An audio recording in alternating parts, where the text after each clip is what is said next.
Lin Zihao selalu percaya bahwa kehancuran datang dengan suara keras, teriakan, pintu dibanting, atau pengkhianatan terang-terangan. Ia salah. Kejatuhannya dimulai dari hal-hal kecil yang nyaris tak terasa. Sebuah laporan keuangan yang direvisi tanpa penjelasan. Tatapan rekan kerja yang terlalu cepat berpaling. Desas-desus yang beredar pelan, seperti asap tipis yang tidak langsung mencekik, tapi cukup untuk membuat orang lain menjauh. "Zihao, ini hanya audit rutin," kata Zhao Minghao sambil tersenyum, menepuk bahunya dengan akrab. "Kamu terlalu sensitif." Zihao mengangguk. Zhao sudah ia kenal selama 10 tahun. Mereka membangun perusahaan bersama dari nol. Tidak ada alasan untuk ragu. Atau setidaknya, itulah yang ingin ia yakini. Tuduhan pencucian uang muncul seminggu kemudian. Tidak frontal, hanya sebuah artikel kecil di media daring, penuh kata-kata ambigu.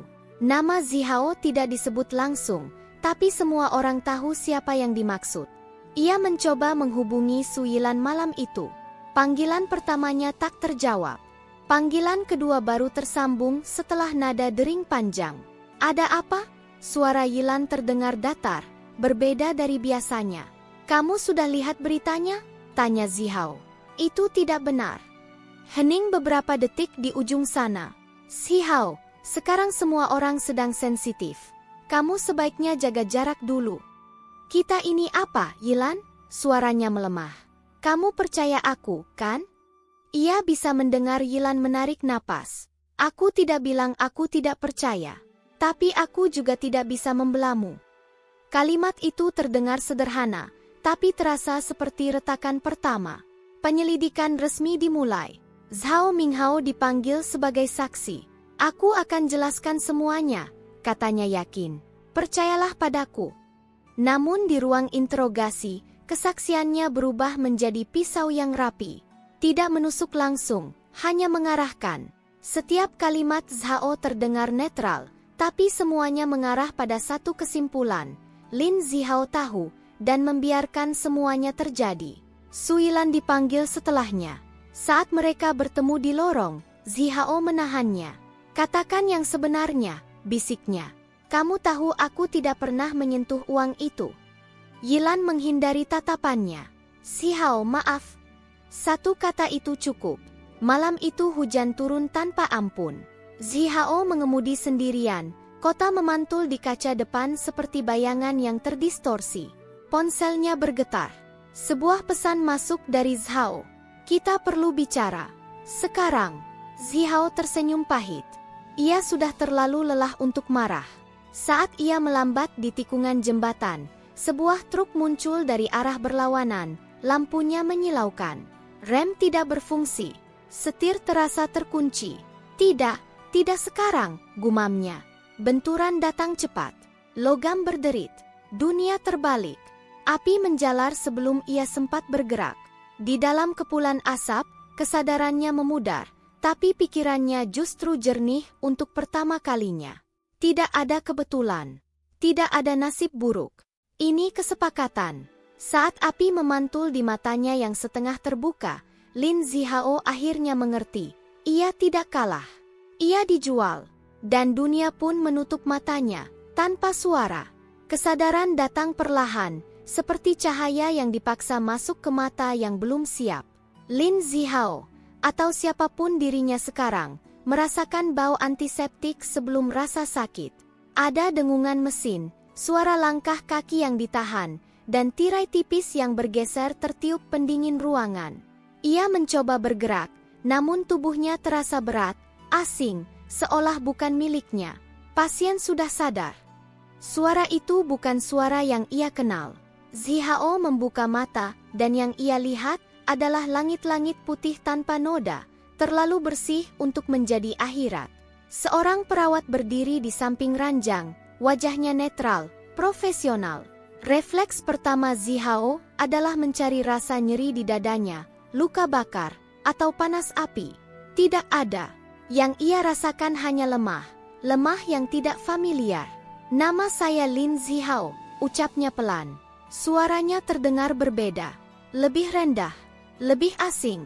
Perawat itu berhenti menulis. "Tuan, nama Anda Shen Yu." Nama itu tidak memicu apapun. Tidak ada ingatan, tidak ada emosi. Kosong.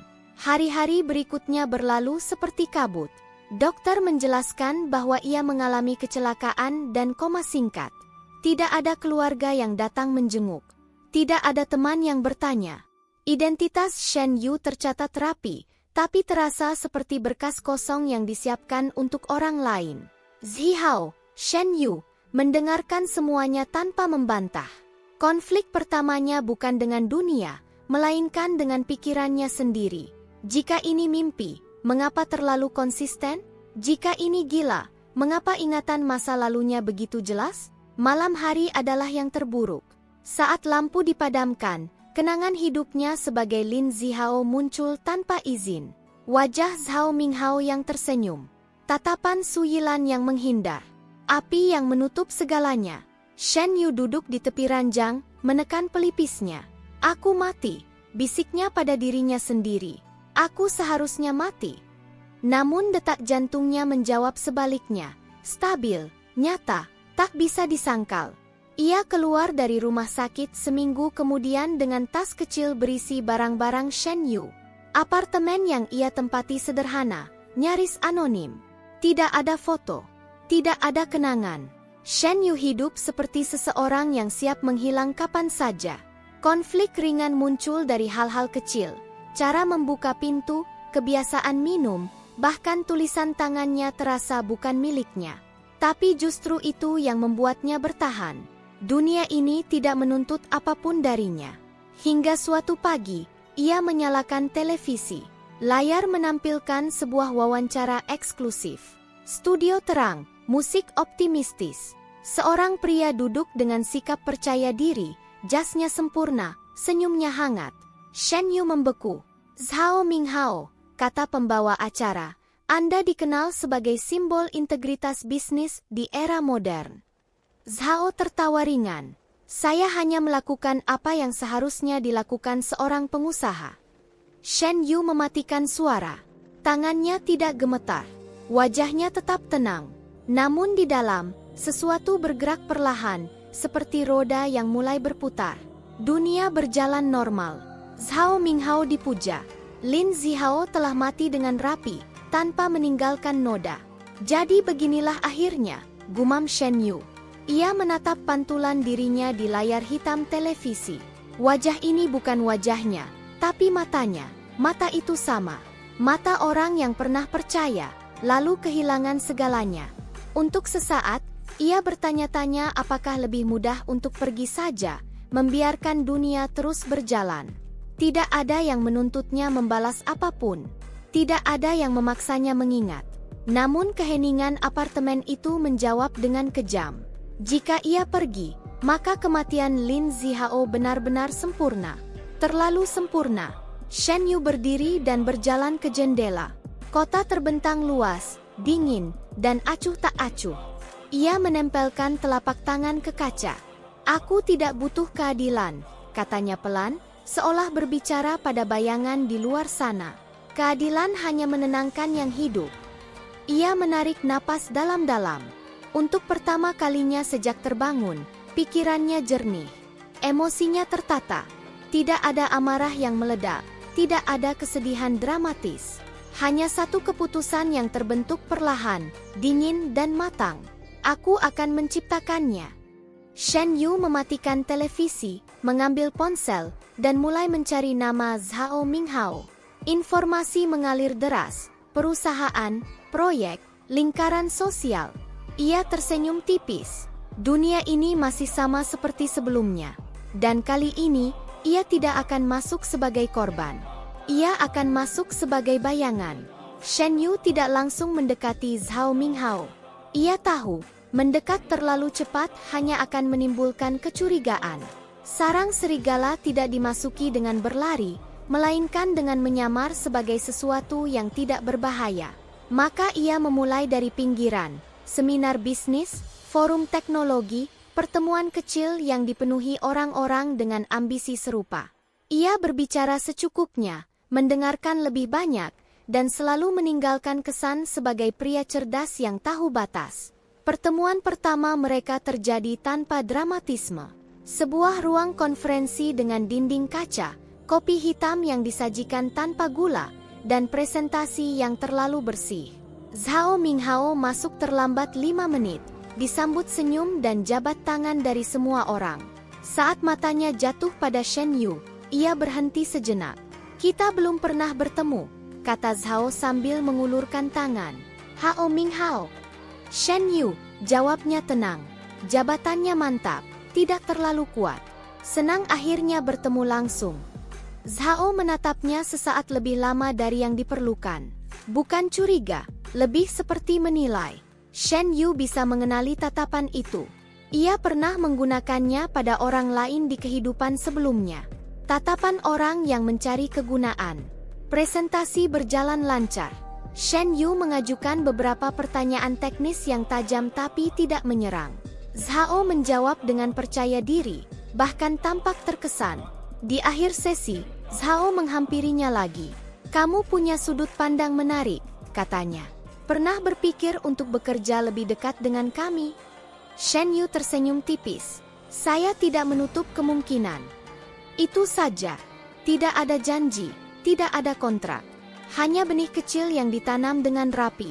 Hari-hari berikutnya diisi dengan pertemuan lanjutan, makan siang singkat, dan percakapan profesional yang terasa ringan di permukaan. Konflik masih berupa gesekan halus. Siapa yang lebih tahu, siapa yang lebih cepat memahami situasi. Zhao Minghao semakin sering menyertakan Shen Yu dalam diskusi internal. Baginya, Shen Yu hanyalah aset baru, cerdas, bersih, dan tidak membawa beban masa lalu. Dan itulah yang paling berbahaya. Shen Yu menjalankan perannya dengan sempurna. Ia datang tepat waktu, berbicara seperlunya, dan tidak pernah menunjukkan emosi berlebihan. Namun setiap kali ia duduk berhadapan dengan Zhao, ingatan lama mengalir di bawah permukaan. Tawa yang sama, nada suara yang sama. Pria yang dulu ia sebut sahabat kini duduk di depannya, membicarakan etika bisnis seolah itu bukan ironi terbesar di dunia. "Kamu terlihat tenang," ujar Zhao suatu sore, setelah rapat panjang. "Di dunia ini, itu jarang." "Tenang bukan berarti tidak waspada," jawab Shen Yu. Zhao tertawa. "Aku suka orang sepertimu." Kalimat itu membuat Shen Yu ingin tersenyum pahit. Dulu, Lin Zihao juga menyukai Zhao Minghao. Tekanan mulai terasa ketika Gu Wenjing muncul dalam lingkaran itu. Ia hadir sebagai jaksa pengawas dalam proyek kerja sama besar. Duduk di sudut ruangan dengan map coklat dan ekspresi yang sulit dibaca. Tidak banyak bicara, tapi setiap kata yang keluar terasa berat. "Perusahaan Anda berkembang pesat," kata Wenjing pada Zhao. "Biasanya, kecepatan seperti ini meninggalkan jejak." "Kami transparan," jawab Zhao tanpa ragu. "Tidak ada yang perlu disembunyikan." Tatapan Wenjing bergeser, berhenti pada Shen Yu. Tidak lama, tapi cukup untuk membuat Shen Yu menyadarinya. Tatapan itu bukan tatapan orang yang mencari kesalahan di atas kertas, melainkan tatapan seseorang yang mendengar nada fals dalam simfoni yang rapi. "Kita belum diperkenalkan," kata Wenjing kemudian, berdiri dan menghampirinya. "Gu Wenjing." "Shen Yu, kamu bergabung sejak kapan?" "Belum lama," jawab Shen Yu. "Masih belajar." Wenjing mengangguk, namun matanya tidak menunjukkan persetujuan. "Menarik. Biasanya orang yang masih belajar tidak bicara sejelas itu." Shen Yu tersenyum sopan. "Mungkin saya belajar terlalu cepat." Sejak hari itu, kehadiran Gu Wenjing menjadi variabel yang tidak bisa diabaikan. Ia muncul di rapat-rapat penting, mengajukan pertanyaan yang tidak menyerang langsung, tapi selalu mengarah ke inti. Shen Yu menyadari bahwa Wenjing mulai mengamati dirinya, bukan sebagai bagian dari perusahaan, melainkan sebagai individu. Konflik menguat. Shen Yu kini harus memainkan dua peran sekaligus. Di depan Zhao Minghao, ia adalah profesional bersih dengan potensi besar. Di bawah pengawasan Gu Wenjing, ia harus tampak netral, tidak terlalu ambisius, tidak terlalu pasif. Setiap langkah harus dihitung. Setiap kata harus memiliki dua lapisan makna. Suatu malam, Shen Yu dan Zhao bertemu untuk makan malam bisnis. Restoran itu sunyi, eksklusif. Anggur merah dituangkan tanpa suara. "Kamu tahu," kata Zhao sambil memutar gelasnya, "aku pernah kehilangan seseorang yang sangat kupercayai." Shen Yu menegang sesaat, nyaris tak terlihat. "Oh, dia terlalu idealis," lanjut Zhao. "Di dunia seperti ini, idealisme bisa membunuhmu." Shen Yu menatapnya lurus. "Atau pengkhianatan?" Zhao tersenyum, tapi matanya dingin.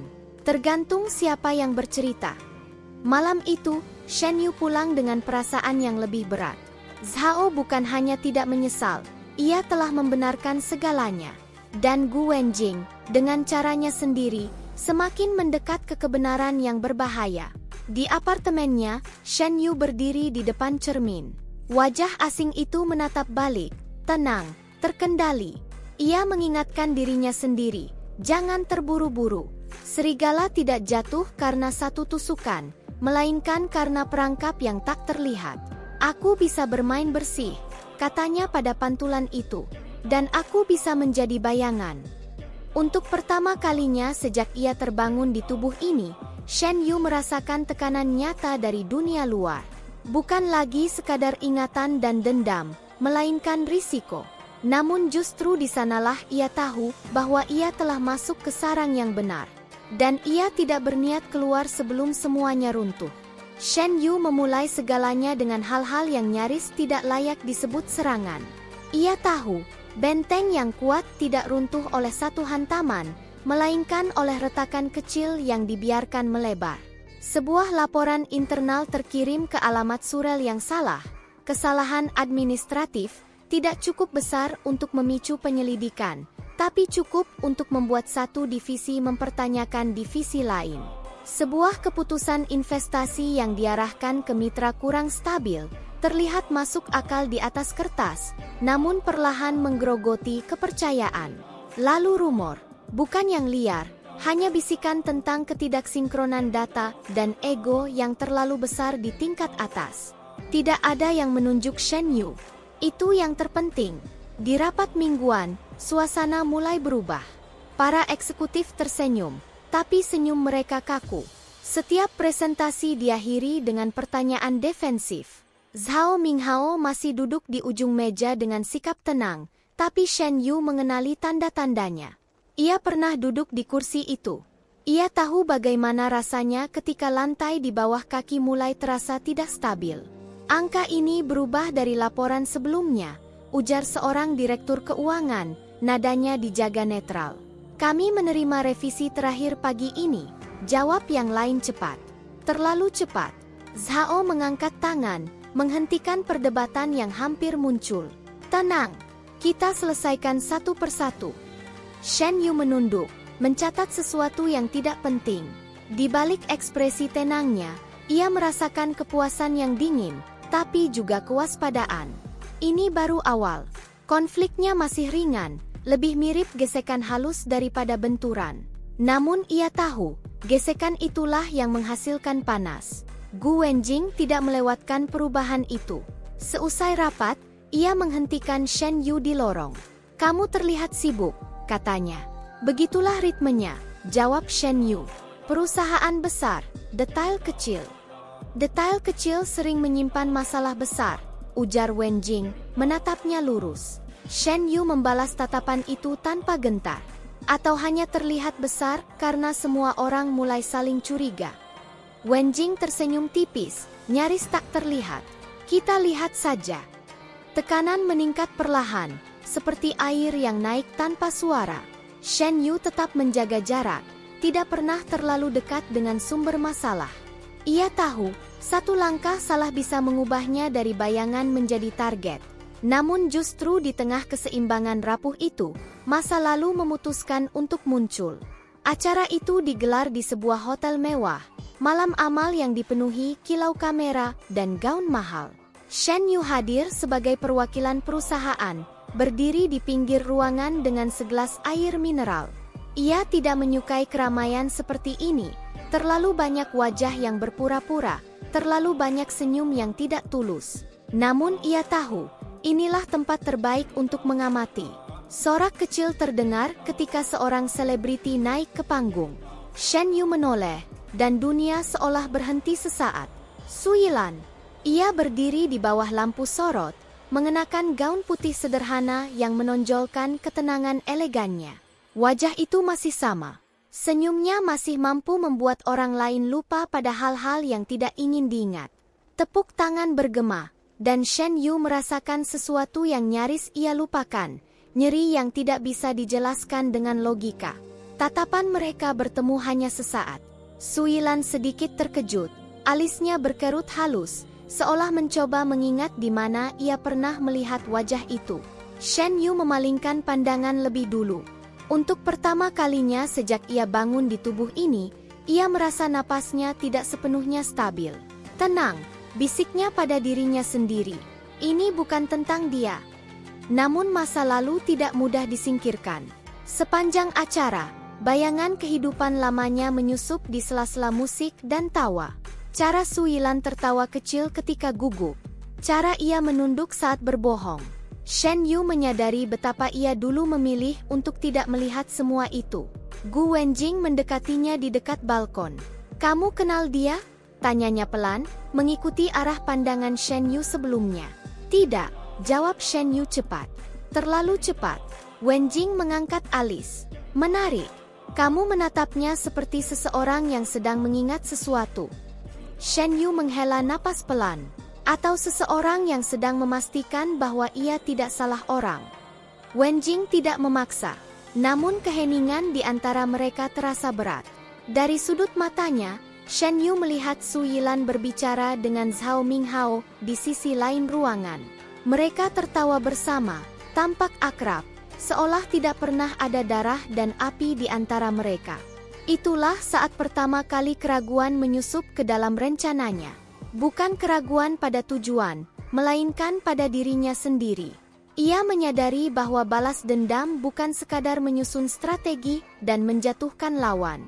Ia adalah perjalanan melalui ingatan yang belum sembuh, luka yang belum menutup.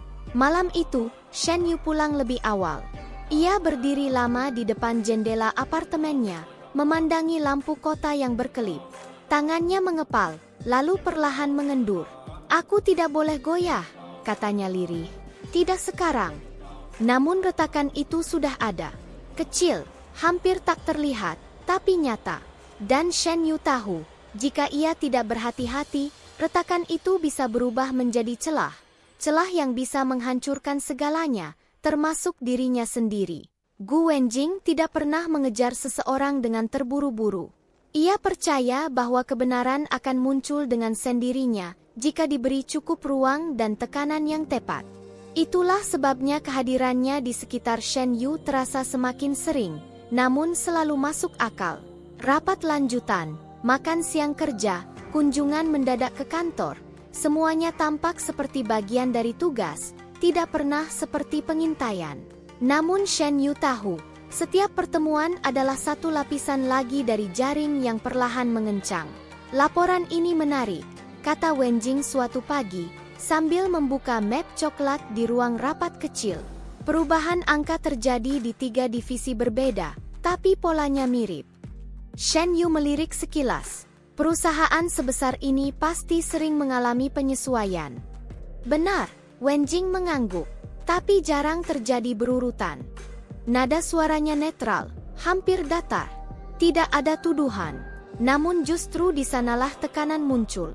Shen Yu menjawab dengan tenang, memberikan penjelasan teknis yang masuk akal. Ia tahu, selama ia tidak meninggalkan celah, Wenjing tidak bisa menuduh apapun. Konflik masih berada di wilayah abu-abu. Tidak cukup kuat untuk meledak, tapi cukup untuk membuatnya waspada. Di sisi lain, Shen Yu mulai merasakan sesuatu yang baru. Kendali. Setiap rumor yang ia lepaskan, setiap keputusan kecil yang ia arahkan, menghasilkan efek yang bisa ia prediksi. Para eksekutif mulai saling menjaga jarak. Rapat-rapat menjadi lebih singkat dan tegang. Zhao Minghao masih tampak tenang di permukaan, namun Shen Yu melihatnya lebih sering terdiam, lebih sering mengamati daripada berbicara. "Apa menurutmu ini hanya kebetulan?" tanya Zhao suatu sore, ketika mereka berdiri di dekat jendela kantor. "Kebetulan jarang datang beruntun," jawab Shen Yu, mengulangi kalimat Wenjing dengan nada ringan. Zhao tersenyum. "Kamu cepat belajar. Atau mungkin aku hanya mengingat," pikir Shen Yu. Namun untuk pertama kalinya, ia tidak lagi merasa seperti orang yang menunggu pukulan. Ia berdiri di posisi yang bisa memilih kapan dan bagaimana memukul. Perasaan itu berbahaya, bukan karena membuatnya ceroboh, melainkan karena membuatnya menikmati permainan ini. Gu Wenjing menyadari perubahan itu lebih cepat dari yang ia perkirakan. Di sebuah kafe dekat kantor, ia duduk berhadapan dengan Shen Yu, kopi mereka mendingin tanpa disentuh. "Kamu selalu berada di tempat yang tepat," kata Wenjing akhirnya. "Setiap kali ada masalah kecil." Shen Yu mengangkat bahu. "Atau mungkin saya hanya pekerja yang rajin." "Rajin tidak sama dengan kebetulan," balas Wenjing. Tatapannya tajam, namun tidak bermusuhan. "Aku ingin tahu, apa yang sebenarnya kamu cari di perusahaan ini?" Pertanyaan itu menghantam lebih keras daripada yang Shen Yu perkirakan. Ia bisa menjawab dengan kebohongan yang rapi, tapi sesuatu dalam nada Wenjing membuatnya berhenti sejenak. "Pengalaman," jawabnya akhirnya. "Dan kesempatan." Wenjing memiringkan kepala. "Kesempatan untuk apa?" Shen Yu tersenyum tipis. "Untuk berkembang." Jawaban itu cukup untuk saat ini. Namun saat Wenjing bangkit dan pergi, Shen Yu merasakan sesuatu yang tidak ia rasakan sejak lama. Keraguan. Bukan karena takut tertangkap, melainkan karena Wenjing tidak terlihat seperti orang yang ingin menghancurkannya. Ia terlihat seperti seseorang yang ingin memahami. Konflik baru pun muncul, lebih berbahaya daripada kecurigaan biasa.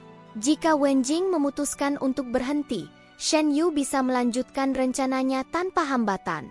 Namun jika Wenjing terus mendekat, ia mungkin harus memilih, menjaga rencananya tetap utuh, atau mengorbankan seseorang yang tidak bersalah.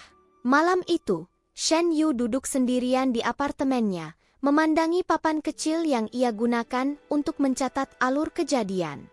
Tidak ada foto, tidak ada nama lengkap, hanya simbol dan garis penghubung. Di sudut papan, tanpa ia sadari, ada satu nama yang ia tulis lebih besar dari yang lain, Gu Wenjing. "Aku bukan lagi korban," katanya pelan, lebih sebagai pengingat daripada pernyataan. "Aku memegang kendali." Namun bayangan di dinding tampak lebih panjang dari sebelumnya. Shen Yu menyadari bahwa setiap langkah ke depan membuat bayangan itu semakin dekat dengannya. Untuk pertama kalinya sejak ia kembali hidup, ia benar-benar memahami risikonya. Balas dendam tidak hanya menghancurkan targetnya, tapi juga menguji batas kemanusiaannya sendiri. Dan Gu Wenjing, dengan tatapan tenangnya, berdiri tepat di batas itu. Tekanan tidak lagi datang dari dalam perusahaan. Ia berpindah arah, menyusup ke ruang-ruang pribadi, tempat yang seharusnya aman. Su Yilan menyadarinya pertama kali lewat hal yang tampak sepele, sebuah amplop coklat tanpa nama pengirim, terselip di antara skrip dan kontrak iklan di ruang gantinya. Ia mengira itu surat penggemar, hingga ia membukanya. Di dalamnya hanya ada satu foto. Foto lama, buram, diambil dari sudut yang buruk. Su Yilan berdiri di luar kantor polisi, malam hari, wajahnya tertunduk. Di belakang foto itu, tertulis satu baris kalimat dengan tinta hitam. "Apakah kamu masih mengingat malam ini?" Tangannya gemetar. Ia menoleh ke sekeliling, tapi ruang ganti itu kosong. Asisten belum datang. Lampu terasa terlalu terang. Su Yilan menelan ludah dan memasukkan foto itu kembali ke amplop, seolah dengan begitu masa lalu bisa diselipkan kembali ke tempatnya. Namun itu baru permulaan. Hari berikutnya, ponselnya bergetar dengan pesan dari nomor tak dikenal.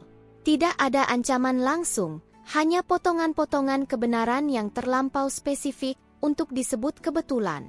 Tanggal, jam, lokasi, detail kecil yang hanya diketahui oleh segelintir orang, dan oleh seseorang yang seharusnya sudah mati.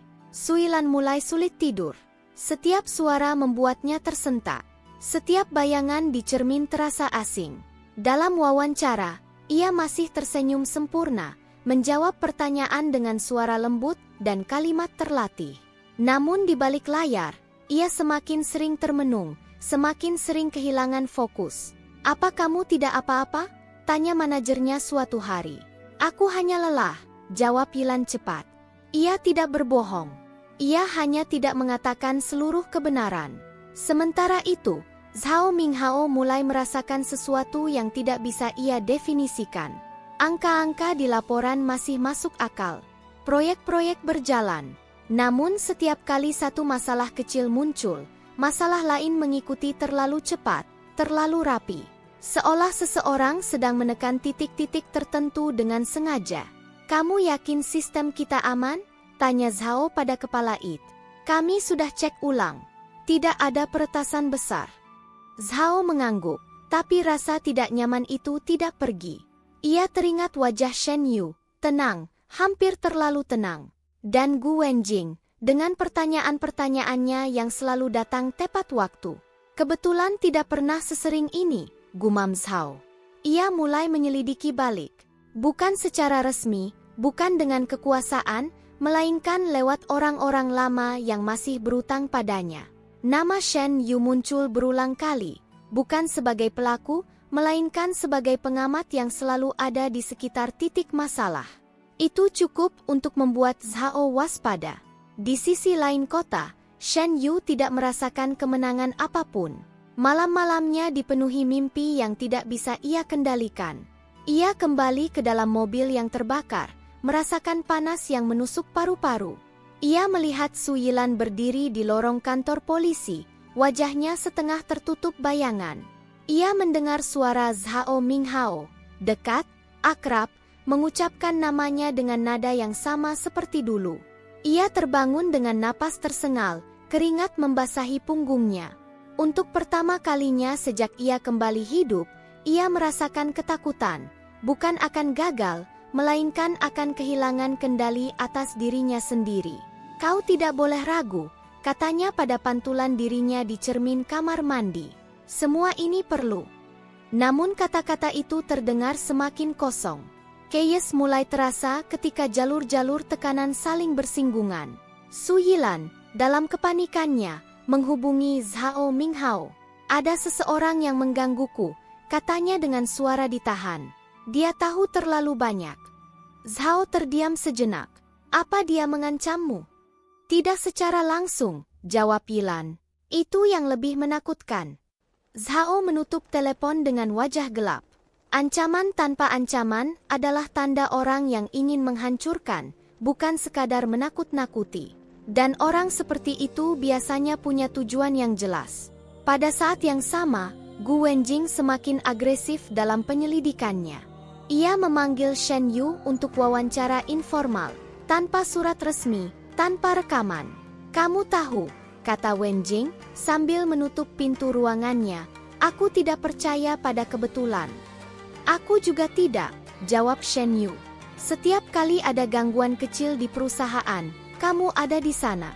Dan sekarang, saksi potensial dari kasus lama mulai goyah." Shen Yu menatapnya lurus. "Kamu mengaitkan terlalu banyak hal. Atau kamu yang terlalu rapi," balas Wenjing. "Orang yang rapi biasanya menyembunyikan kekacauan besar." Kalimat itu menancap lebih dalam dari yang Shen Yu inginkan.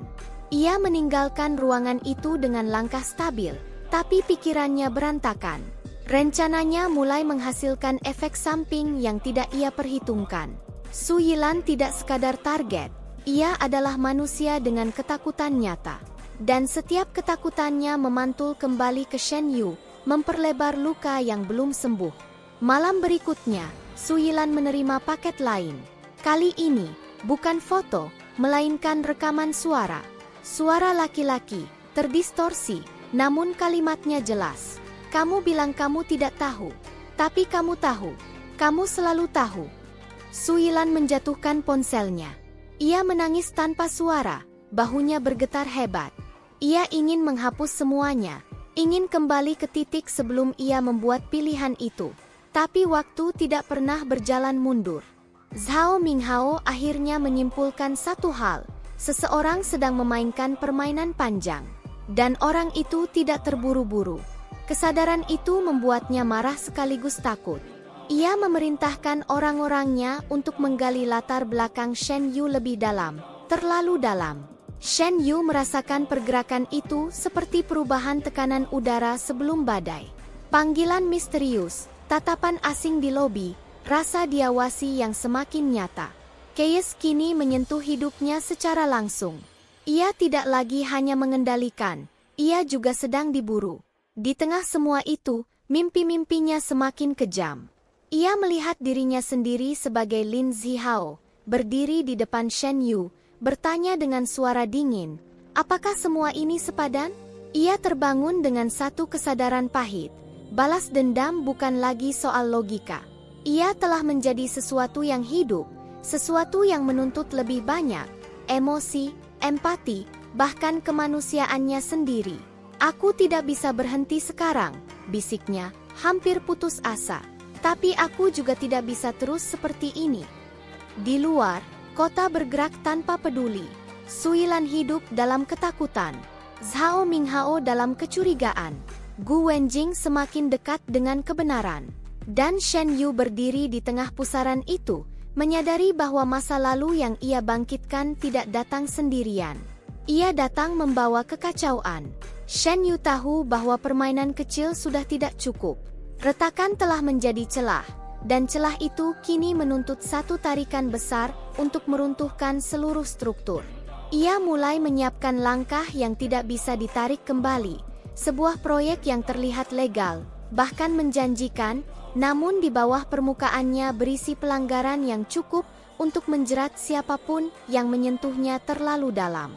Proyek itu datang pada waktu yang tepat. Sebuah investasi lintas negara di bidang teknologi data, dengan potensi keuntungan besar dan celah regulasi yang abu-abu. Shen Yu menyusun presentasi dengan rapi, menempatkan risiko sebagai tantangan yang bisa dikendalikan, dan keuntungan sebagai kebutuhan strategis. Zhao Minghao mendengarkannya dengan penuh minat, matanya berbinar seperti seorang pemburu yang mencium darah. Ini berbahaya, kata Zhao akhirnya. Tapi senyumnya tidak hilang. Aku suka itu.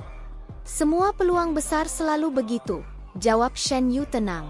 Dan kali ini, kita punya kendali penuh. Zhao menyetujui langkah awal itu. Ia tidak tahu bahwa setiap dokumen yang ditandatangani telah dirancang untuk meninggalkan jejak yang tidak bisa dihapus. Jejak yang mengarah lurus kepadanya.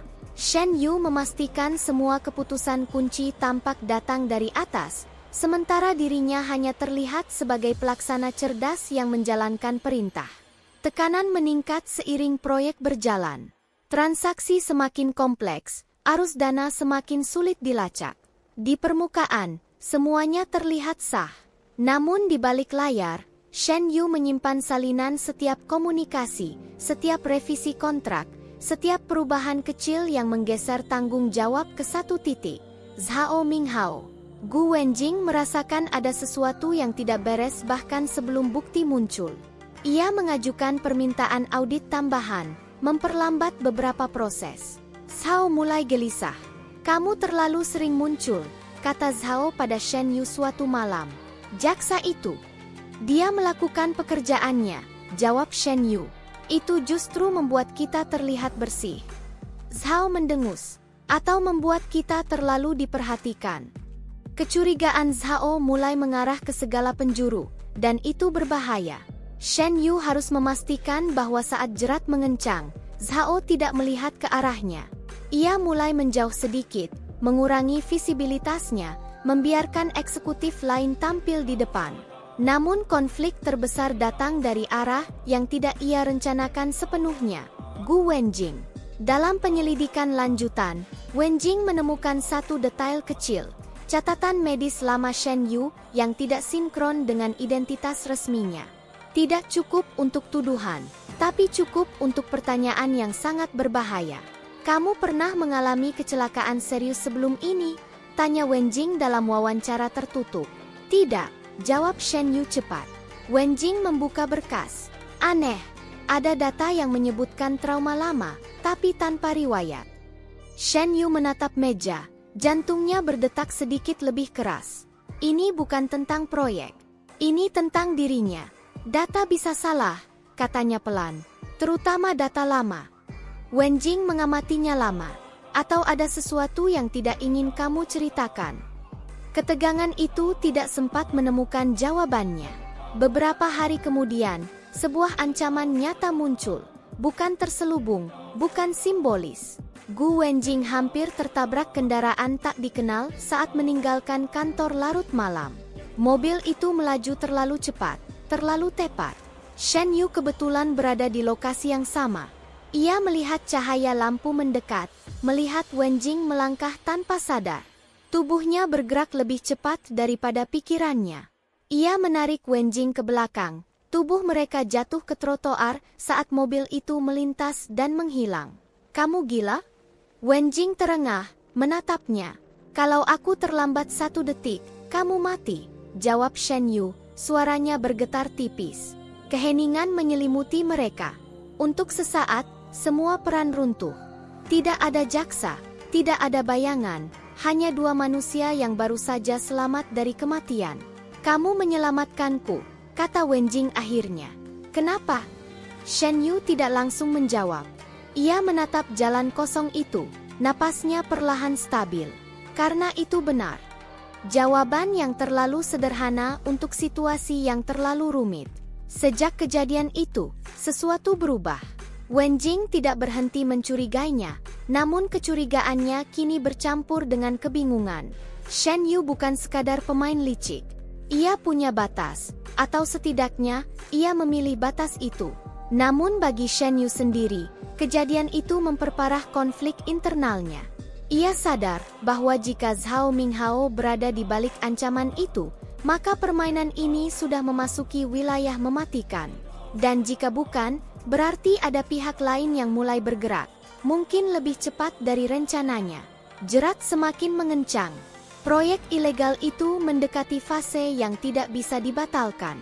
Zhao semakin terpojok, Wenjing semakin dekat, dan Shen Yu berdiri di tengah, menahan 2 kekuatan yang saling bertabrakan. Ia menyadari satu hal dengan jelas, setelah langkah ini, tidak ada jalan kembali.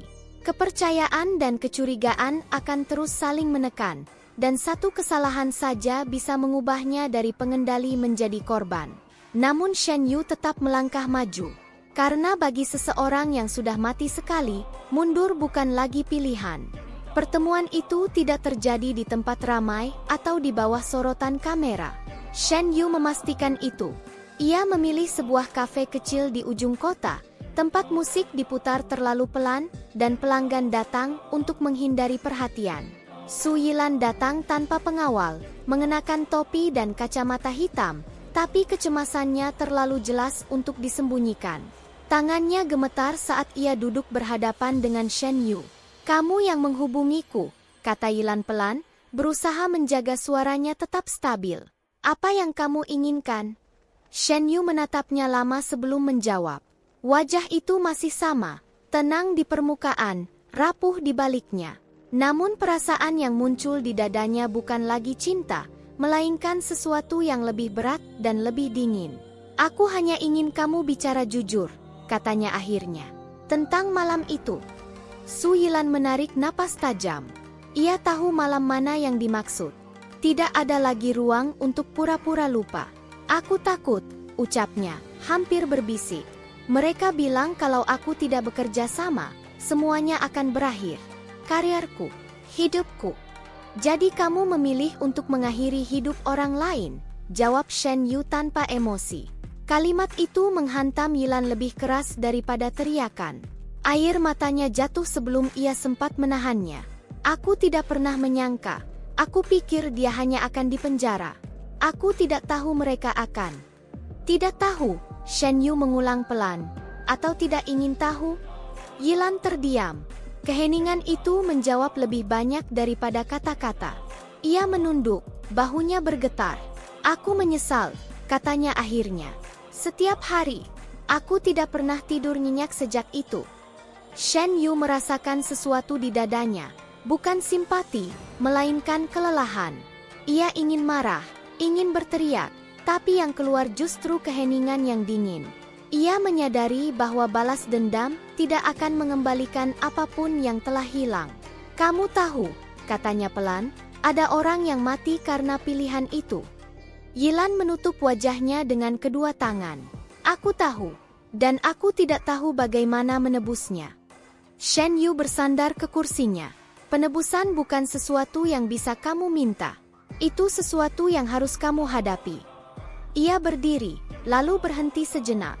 "Kebenaran akan muncul, dengan atau tanpa kamu." Su Yilan menatapnya dengan mata merah. Untuk pertama kalinya, ia tidak melihat ancaman, melainkan cermin yang memantulkan dosa yang tidak bisa ia lari darinya. Saat Shen Yu pergi, Yilan tetap duduk, tubuhnya runtuh pelan, bukan karena takut akan hukum, melainkan karena menyadari bahwa masa lalu tidak bisa dihapus dengan kesuksesan. Di tempat lain, Zhao Minghao mulai kehilangan pijakan. Proyek besar yang ia banggakan tertahan, investor mulai menarik diri, dan audit mendadak menghantam beberapa lini sekaligus. Ia membentak stafnya, memecahkan gelas di ruangannya, sesuatu yang tidak pernah ia lakukan sebelumnya. "Cari tahu siapa yang mengacaukan ini," teriaknya. Namun setiap jawaban yang ia terima hanya memperburuk keadaan. Shen Yu kini hampir tidak terlihat, seolah menghilang dari pusat badai. Itu membuat Zhao semakin curiga, dan semakin takut. Pada malam yang sama, Zhao menatap kota dari jendela kantornya, menyadari bahwa kendali yang selama ini ia pegang perlahan terlepas. Ia mulai bertanya-tanya siapa yang sebenarnya sedang bermain, dan apakah ia masih memegang peran utama atau hanya pion yang terlambat menyadarinya.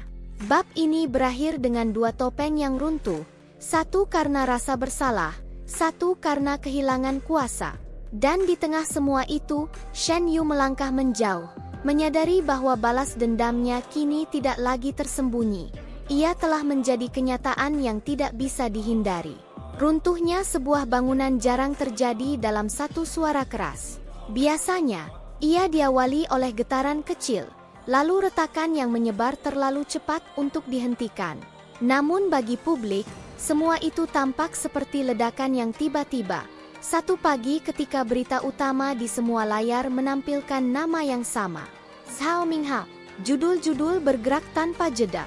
Skandal investasi lintas negara, penyalahgunaan data dan pencucian uang, bukti internal bocor.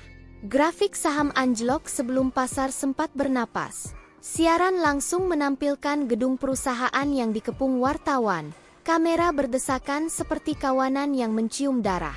Di dalam gedung itu, Zhao Minghao berdiri kaku di ruangannya, ponsel di tangan, layar penuh pesan yang tidak lagi ia buka. Wajahnya pucat, matanya merah karena kurang tidur. Selama berhari-hari ia berusaha mengendalikan kerusakan, menekan media, menenangkan investor, menutup celah. Namun kali ini berbeda. Bukti yang muncul terlalu lengkap, terlalu rapi, dan terlalu tepat waktu. "Ini tidak mungkin," gumamnya. "Aku sudah membersihkan semuanya." Ketukan keras di pintu mematahkan ilusi terakhir. Zhao tidak perlu membukanya untuk tahu siapa yang berdiri di luar. Ia melirik cermin di dinding. Untuk pertama kalinya, ia tidak melihat pengusaha sukses, melainkan seseorang yang terpojok oleh bayangannya sendiri. Ketika pintu terbuka, Gu Wenjing berdiri di sana bersama dua petugas. Wajah Wenjing tenang, profesional, tanpa kepuasan, tanpa kemarahan. "Zhao Minghao," katanya datar. "Anda ditahan atas dugaan pelanggaran hukum ekonomi dan pidana berat." Di luar gedung, kamera menangkap momen itu dengan kejam. Zhao diborgol, kepalanya sedikit tertunduk, kilatan lampu membanjiri wajahnya. Untuk sepersekian detik, matanya bertemu kamera, dan dunia melihat sesuatu yang jarang terlihat darinya, ketakutan yang tidak tersamarkan. Pada saat yang hampir bersamaan, Su Yilan duduk di ruang tunggu kejaksaan, mengenakan pakaian sederhana tanpa riasan. Tangannya saling menggenggam erat, kuku menekan kulit. Tidak ada wartawan di sana, tidak ada kamera. Hanya keheningan dan suara jam dinding yang berdetak terlalu keras.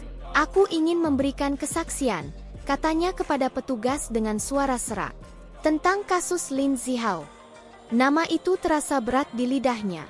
Mengucapkannya seperti membuka luka yang tidak pernah sembuh. Namun untuk pertama kalinya, ia tidak mencoba menutupinya. Ia tahu, apapun yang terjadi setelah ini, ia harus menanggungnya. Kebenaran tidak datang dalam satu gelombang. Ia datang seperti banjir bandang dari berbagai arah.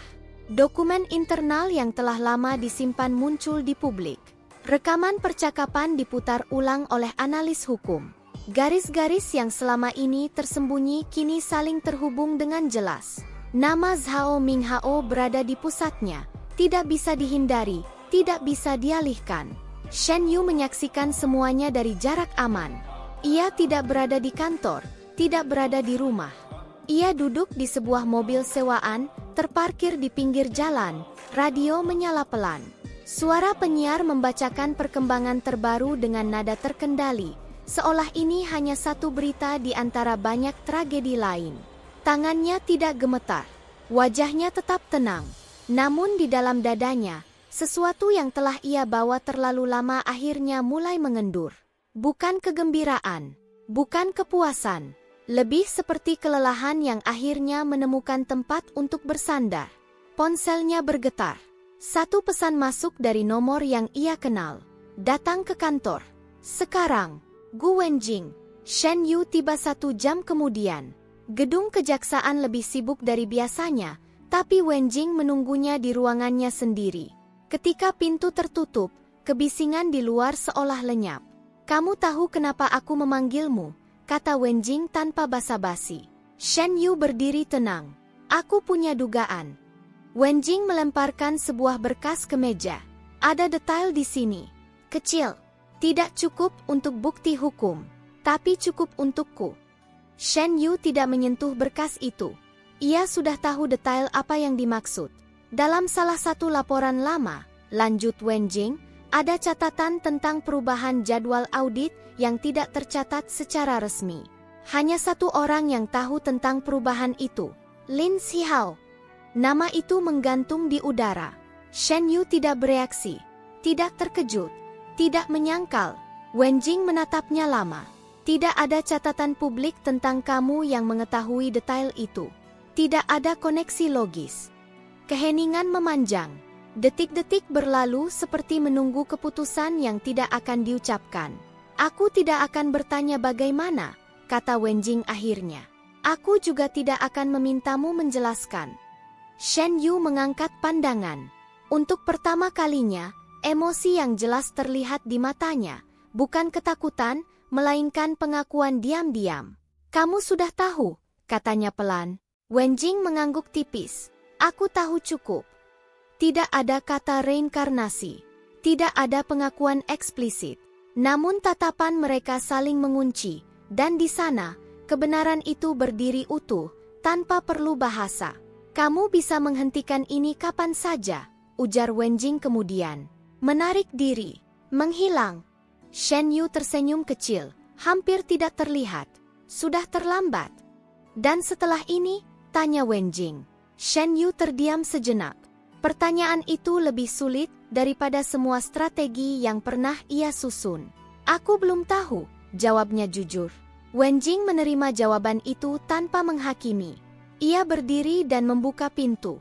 Kasus ini akan berjalan sesuai hukum. Apa yang kamu lakukan di luar itu, bukan urusanku. Saat Shen Yu melangkah keluar, ia merasakan beban yang selama ini menekan punggungnya mulai terangkat, sedikit demi sedikit. Namun bersamaan dengan itu, muncul ruang kosong yang tidak ia persiapkan. Selama ini, hidupnya bergerak pada satu tujuan. Kini tujuan itu telah tercapai. Di luar gedung, layar-layar besar masih menampilkan wajah Zhao Minghao. Analisis, spekulasi, dan kecaman mengalir tanpa henti. Su Yilan disebut sebagai saksi kunci. Nama Lin Zihao kembali muncul, kali ini sebagai korban, bukan tersangka. Shen Yu berjalan menjauh dari kerumunan. Tidak ada sorak kemenangan. Tidak ada penutupan yang sempurna. Hanya kenyataan yang telanjang. Balas dendamnya selesai. Kebenaran telah meledak, menghancurkan semua yang berdiri di atas kebohongan. Namun saat malam turun dan kota kembali menyala, Shen Yu menyadari satu hal yang tidak bisa dihindari. Kebenaran mungkin telah menang. Tapi hidup baru saja dimulai lagi. Setelah segalanya berakhir, kota tidak runtuh, tidak berhenti, tidak menunduk untuk berkabung atau merayakan kejatuhan seseorang. Seperti makhluk besar yang tak peduli pada nasib satu sel kecil di dalam tubuhnya, kota terus bergerak. Lampu lalu lintas berganti warna, kereta datang dan pergi, orang-orang berjalan dengan tujuan masing-masing. Dunia tidak berubah hanya karena satu kebenaran akhirnya muncul ke permukaan. Shen Yu berdiri di tengah semua itu, untuk pertama kalinya tanpa peran. Ia menyerahkan bukti terakhir dengan cara yang paling sederhana, sebuah unggahan anonim ke sistem pelaporan internal kejaksaan, data yang melengkapi rantai terakhir tanpa menyebutkan nama pengirim. Tidak ada tanda tangan, tidak ada jejak digital yang bisa ditelusuri. Ia memastikan itu.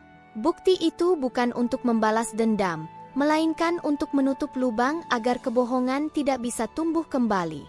Setelah itu, ia berhenti. Tidak ada lagi panggilan rahasia. Tidak ada lagi pengamatan dari kejauhan. Tidak ada lagi catatan di papan kecil di apartemennya.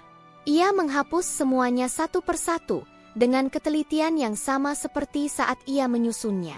Setiap penghapusan terasa seperti melepaskan simpul yang selama ini mengikat dadanya.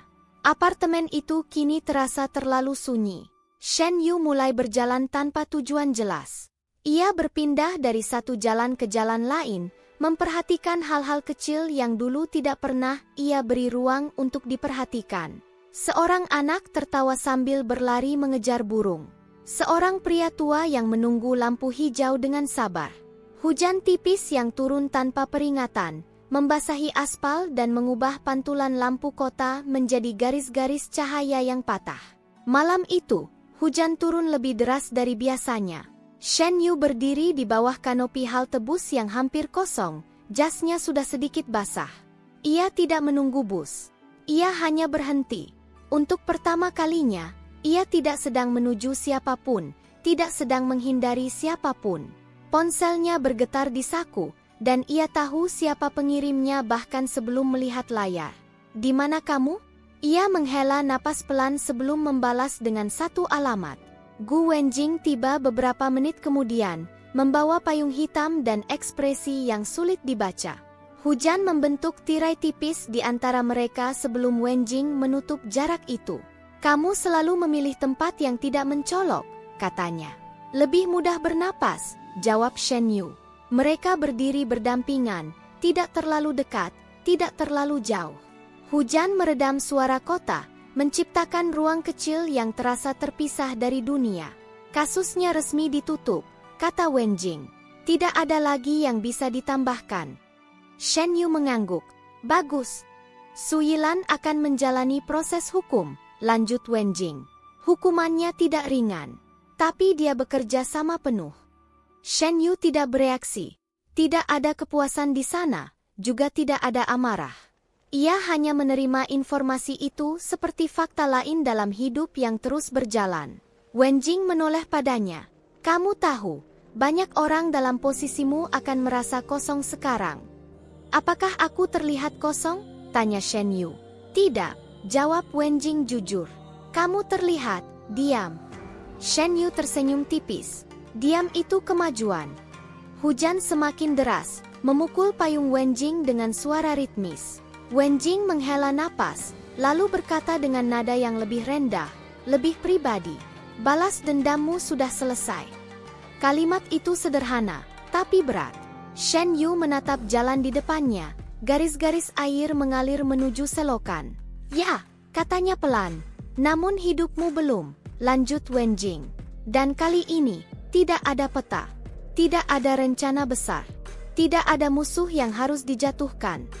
Shen Yu akhirnya menoleh. "Kamu khawatir aku akan kembali melakukan hal yang sama? Aku khawatir kamu tidak tahu harus menjadi siapa tanpa itu." Kejujuran Wenjing menusuk lebih dalam daripada tuduhan apapun. Shen Yu memikirkan kembali bulan-bulan terakhir. Bagaimana setiap napasnya terikat pada satu tujuan. Bagaimana identitasnya dibangun di atas bayangan kematian seseorang yang pernah ia jadi. Aku juga memikirkan hal itu, katanya akhirnya. Wenjing menunggu, tidak menyela. Aku hidup terlalu lama sebagai orang mati, lanjut Shen Yu. Sebagai Lin Zihao yang dibunuh, dan sebagai Shen Yu yang hanya alat. Aku lupa bagaimana rasanya hidup tanpa alasan. Hujan mereda perlahan, berubah menjadi rintik-rintik halus. Shen Yu merasakan sesuatu yang asing namun ringan, kejujuran tanpa perhitungan. Apa yang akan kamu lakukan? Tanya Wenjing. Shen Yu terdiam. Untuk pertama kalinya, pertanyaan itu tidak memicu strategi atau analisis. Ia membiarkannya menggantung, lalu menjawab dengan suara yang hampir seperti milik orang lain. Aku ingin tahu siapa aku, tanpa dendam. Wenjing mengangguk. Itu jawaban yang cukup. Mereka berdiri beberapa saat lagi dalam keheningan yang tidak canggung. Kota mulai terdengar kembali. Klakson jauh, langkah kaki, suara mesin. Dunia perlahan masuk kembali ke ruang mereka. Kalau suatu hari aku tidak menemukannya? Tanya Shen Yu tiba-tiba. Wenjing menatapnya.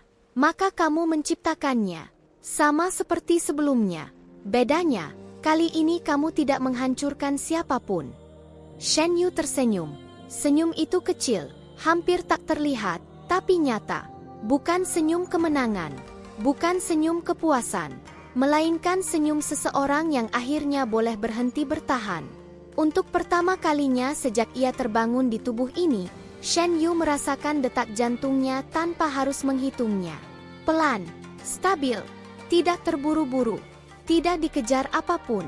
Detak kedua, ia melangkah keluar dari kanopi, membiarkan hujan membasahi wajahnya. Tidak dingin, tidak menyakitkan, hanya nyata. Di belakangnya, Gu Wenjing memperhatikannya pergi tanpa menghentikan. Ada hal-hal yang tidak perlu diikuti, hanya perlu dilepaskan. Kota terus berjalan. Masa lalu akhirnya diam. Dan Shen Yu, yang pernah mati sekali, melangkah ke hidup yang tidak menjanjikan apa-apa, kecuali pilihan. Dan untuk pertama kalinya, itu cukup.